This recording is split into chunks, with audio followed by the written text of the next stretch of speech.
Ba'id wa bayyin wa batadi fil amkinah bimin wa qad ta'ti li badanil azminah. Ba'id buatlah makna sebagian siapa kamu, wa bayyin dan buatlah makna menjelaskan siapa kamu, wa batadi dan buatlah makna permulaan siapa kamu fil amkinah dalam macam-macam tempat. Bimin dengan huruf min, wa qad ta'ti dan terkadang datang apa huruf min, libadil azminati karena untuk menjelaskan permulaan waktu. Berilah makna sebagian, menjelaskan dan memulai pada tempat dengan menggunakan huruf min, dan terkadang huruf min datang untuk menunjukkan permulaan waktu. Wazida dan ditambahkan apa huruf min fi nafin dalam rangkaian kalam nafi, wasyibhihi dan yang menyerupai nafi. Fajar maka mengejarkan apa min nakirotan terhadap isim nakiroh, kama libaghin min mafarin, seperti contoh malibaghin min mafarin, maknanya malibaghin tidak ada itu milik orang yang menyimpang, min mafarin bermula tempat lari. Min juga dijadikan huruf tambahan dalam rangkaian nafi atau syibeh nafi, maka jerkanlah isim nakiroh, seperti contoh malibaghin min mafarin. Jadi sebenarnya banyak varian makna yang dimiliki oleh huruf-huruf jer ya, tidak terkecuali min. Dan macam-macam makna yang ditunjukkan oleh huruf jer ini disesuaikan dengan siakul kalamnya, disesuaikan dengan runtutan kalamnya, pasnya itu maknanya apa. Dan ini sangat rentan untuk terjadinya perbedaan pendapat antar ulama, apakah ini maknanya A, apakah ini maknanya B, dan seterusnya, sesuai dengan sudut pandang beliau-beliau begitu. Nah, yang pertama untuk huruf min, dia memiliki beberapa makna. Yang pertama adalah litaba'id atau menunjukkan makna sebagian. Untuk min yang menunjukkan makna litab'id, cirinya adalah huruf min dapat digantikan dengan lafaz ba'dun.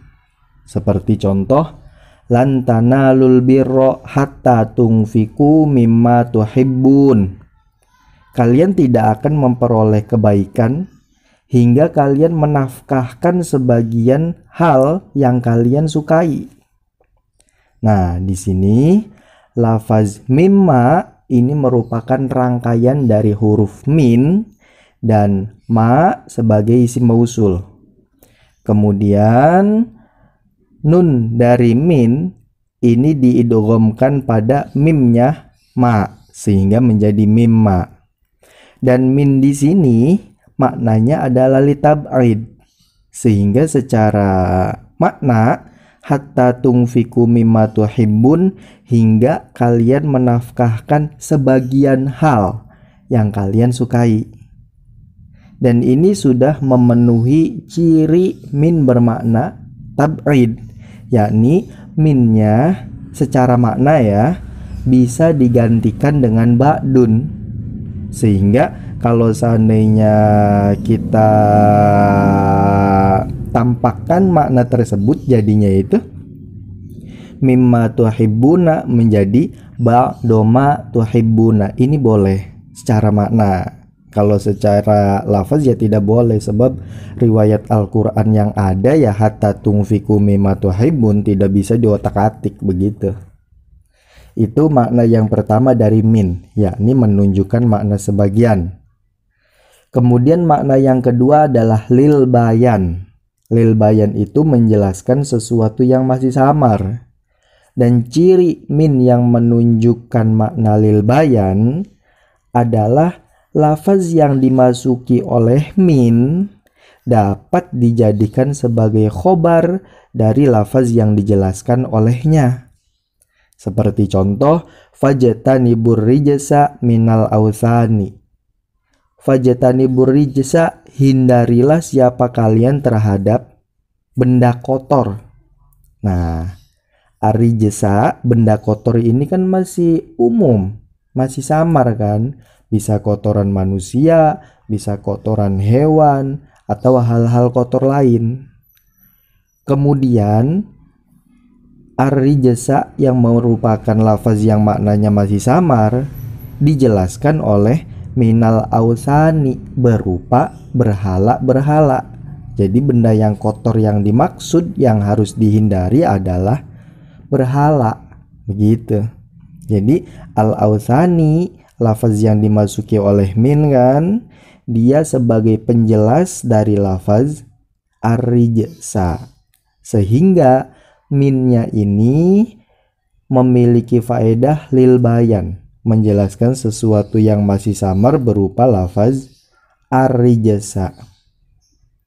Dan tentu ini sudah sesuai dengan cirinya. Cirinya seperti yang tadi disampaikan di awal, lafaz yang dimasuki oleh min, yakni lafaz al-ausani, bisa menjadi khobar dari lafaz yang dijelaskan olehnya, dari lafaz ar-rijsa. Sehingga ketika kita rangkai, boleh jadinya ar-rijsu hiyal ausanu. Ar-rijsu bermula benda kotor, hiyal ausanu adalah berhala-berhala. Al-ausanu menjadi khobar dari mubtada berupa lafaz ar-rijsu, yang notabene adalah lafaz yang dijelaskan dalam ayat fajtanibur rijsa minal ausani.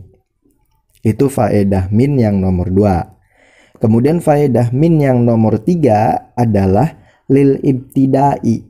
Lil ibtidai itu maksudnya adalah menunjukkan permulaan untuk tempat atau waktu. Dan ciri min yang menunjukkan faedah lil ibtida adalah lafaz yang dimasuki oleh min adalah sebagai permulaan pekerjaan, baik berupa tempat atau berupa waktu. Seperti contoh untuk permulaan tempat, subhanalladzi asra bi 'abdihi lailam minal masjidil haram. Maha suci zat yang memperjalankan hambanya di malam hari dari Masjidil Haram. Nah, min yang masuk pada lafaz al-Masjidil Harami ini adalah min yang faedahnya adalah lil ibtida. Kenapa? Karena lafaz yang dimasuki oleh min, yakni al-Masjidil Harami, adalah sebuah tempat yang menjadi permulaan sebuah pekerjaan berupa diperjalankannya Nabi oleh Allah, begitu. Diperjalankannya Nabi oleh Allah itu ya dimulai dari Masjidil Haram, kan begitu ya. Fenomena Isra itu Allah memperjalankan Nabi dimulai dari Masjidil Haram sampai Masjidil Aqsa, kan begitu. Kemudian untuk yang menunjukkan makna permulaan untuk waktu adalah ayat la masjidun ussisa ala taqwa min awwal yaumin ahaqqu an taquma fihi. Niscaya masjid yang dibangun berdasarkan takwa sejak hari pertama itu lebih layak untuk kamu sholat di sana.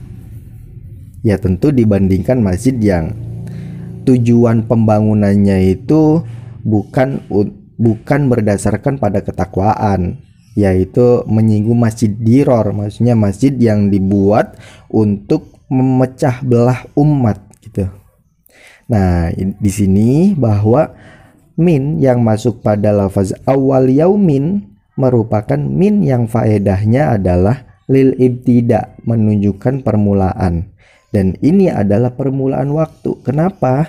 Karena lafaz yang dimasuki min yakni awal yaumin merupakan sebuah lafaz yang menunjukkan waktu dimulainya sebuah pekerjaan berupa ussisa, berupa dibangunnya masjid gitu. Ya, masjid yang dibangun atas dasar takwa sejak hari pertama gitu ya. Kemudian yang terakhir, makna dari min adalah zaidah. Dia sebagai huruf tambahan. Cuman ini berlaku kalau seandainya min berada dalam rangkaian kalam nafi atau syibeh nafi. Syibeh nafi itu seperti yang telah disinggung dalam bab-bab sebelumnya, mencakup nahi dan istifham. Tapi ada satu syarat, bahwa min bisa menjadi huruf tambahan ketika dirangkai dengan nafi atau syibeh nafi. Syaratnya adalah lafaz yang dimasuki min harus berupa isim nakiroh.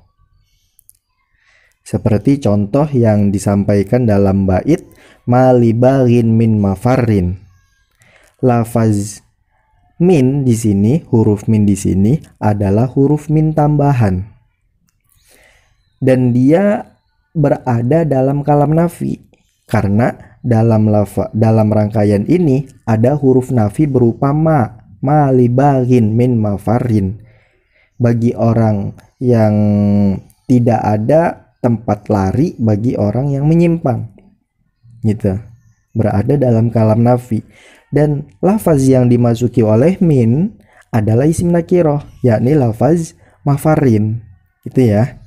Sehingga minnya ini adalah min huruf tambahan. Kalau min huruf tambahan itu ya tidak punya makna sama sekali, tidak punya makna sama sekali. Ya maknanya itu ya paling cuman sekedar menguatkan saja gitu, bahwa benar-benar bagi orang yang menyimpang itu tidak punya tempat pelarian gitu. Atau contoh min tambahan yang berada dalam kalam nahi ya, seperti la tadrib min ahadin. Janganlah.